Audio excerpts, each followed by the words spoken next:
We all make mistakes from time to time, or we engage in behaviors that others may experience as disrespectful or offensive. But in the current climate, where some are concerned about cancel culture and a tendency towards quick reactions before all the facts are known, how does saying "I'm sorry" fit into all of this? And how can we make our apologies more than just kind of a, oh, you know, the worst apologies, the non-apology apology? Our relationship guru, Dr. Shonda Craft, is with us.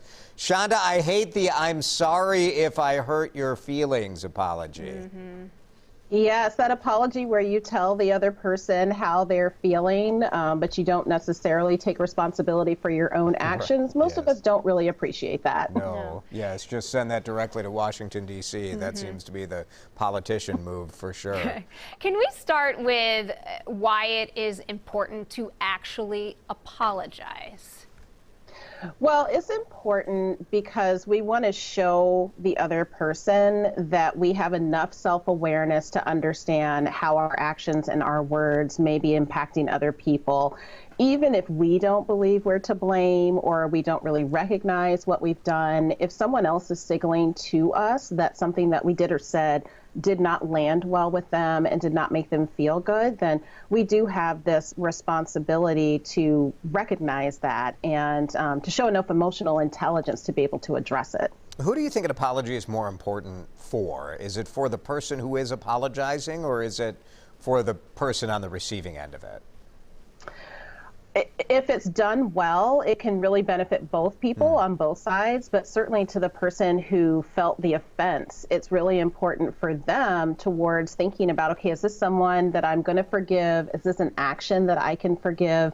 And if it's something that's particularly painful and hurtful, an apology might start them on the road to healing. And so it is definitely thinking about how you have harmed the other person, but certainly if you can give a meaningful apology, it can be beneficial for you as well. So what are some tips to actually make it meaningful? Well, first of all, you want to acknowledge that you did something wrong. You know, again, it's not about your own perception. It's about the impact of what you said or what you did. And so if that other person feels like they were offended or disrespected, you want to acknowledge that you did something wrong. You want to focus on the facts of what was said or what was done, and you want to acknowledge that pain for the other person and not offering excuses or placing blame, but really understanding first and foremost that you did something, it hurt someone else, and that you are going to offer some explanations for what happened. And that means sometimes you really have to be open to the fact that the other person has real feelings here, and you caused those. Yes, yes. And we all choose how we want to react to how other people that we're in relationships treat us.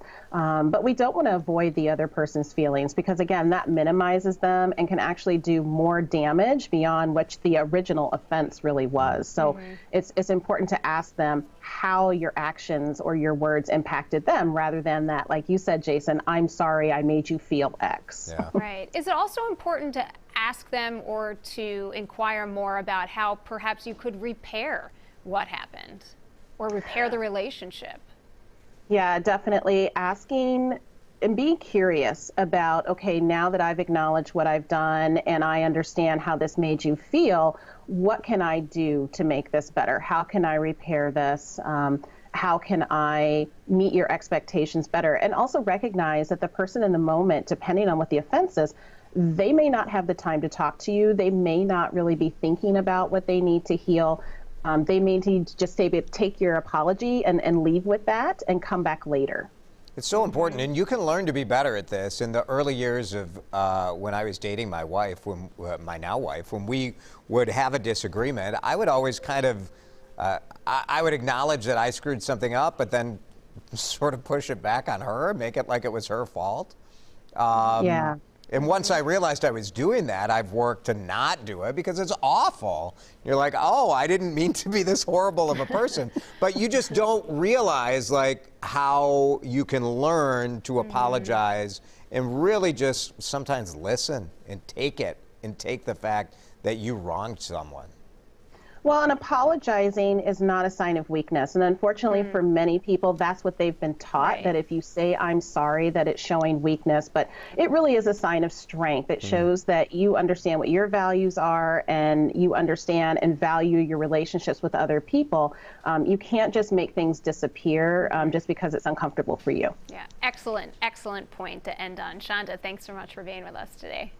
Thank you both.